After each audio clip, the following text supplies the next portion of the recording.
Assalamu alaikum, I'm Aisha and you're watching Samaa News. Here are today's headlines. President Donald Trump has said that his changing positions on the Iran conflict reflect rapidly evolving circumstances rather than inconsistency. In a podcast interview, Trump defended his approach, saying facts change quickly and insisting military action was necessary to prevent Iran from acquiring a nuclear weapon. US President Donald Trump has rejected claims that Israeli Prime Minister Benjamin Netanyahu influenced his decisions on military action against Iran. Speaking on the Pod Force One podcast, Trump said the decision was entirely his and insisted it was necessary to prevent Iran from obtaining a nuclear weapon. He also dismissed suggestions that he was manipulated by Israeli leadership, asserting that he took responsibility for the policy direction. The Gulf Cooperation Council has condemned Iran over alleged attacks on Kuwait and Bahrain, calling the incidents a serious escalation in regional tensions. GCC Secretary-General Jasem Mohammed al-Budaiwi described the reported strikes as attacks on civilian targets and warned they threaten the security and stability of Gulf states. The bloc said the situation represents what it calls ongoing aggression against member countries. Gulf hostilities have flared anew, with the US military saying Iranian missile attacks on Bahrain, Kuwait, and other regional targets have been either thwarted or failed. US Central Command said the military downed Iranian drones targeting civilian ships and US forces in Kuwait, and carried out strikes on Qeshm Island near the Strait of Hormuz following attempted attacks by Iran. According to Iranian state media, the country's Revolutionary Guards attacked the US Fifth Fleet headquarters located in Bahrain, as well as an airbase and helicopters in an unspecified regional country using missiles and drones, in response to what the IRGC described as a US attack on a communications tower south of Qeshm. Iran's Foreign Minister Abbas Araghchi has said that his country is carrying out what he described as self-defense strikes against sites allegedly being used to attack civilian shipping and violate the ceasefire. In a post on social media platform X, Araghchi warned that any hostile action would draw an immediate response, insisting that further pressure or military action would not change Iran's position. Meanwhile, Parliament Speaker Mohammad Bagher Ghalibaf has said that Iran will respond forcefully to any future attacks by the United States or Israel. Speaking after Iran's Revolutionary Guard reported retaliatory action against Kuwait, Ghalibaf said the era of threats against Iran without consequences is over, and warned that any aggression would be met with a decisive and proportional response.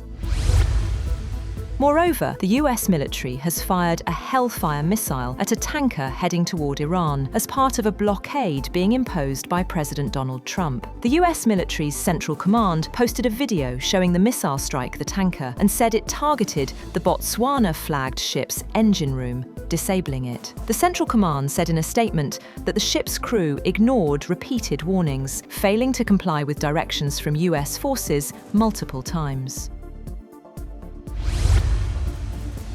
Kuwait has confirmed its first fatality following Iranian strikes, with authorities reporting one person killed and several others wounded. Officials say the attacks also caused damage to key infrastructure and diplomatic premises across the country. In response to the escalating security situation, Kuwait has temporarily suspended operations at its international airport. US Secretary of State Marco Rubio says a US-backed plan for ending the Gaza conflict does not include Israeli control of 70% of the territory. Rubio told lawmakers the proposal focuses on a post-war Gaza governed by a non-Hamas authority after Benjamin Netanyahu announced plans to expand military control in the enclave.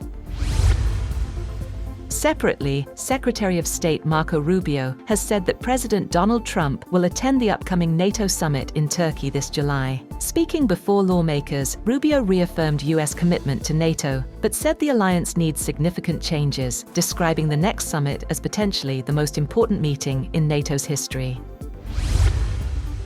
The Trump administration has proposed new tariffs of 10% and 12.5% on imports from 60 economies over what it says are failures to prevent the use of forced labor in supply chains. The proposal comes from the US Trade Representative's office and follows an investigation into trade practices deemed harmful to American commerce. The move is part of broader efforts by the administration to reshape trade policy after previous emergency tariffs were struck down by the US Supreme Court earlier this year.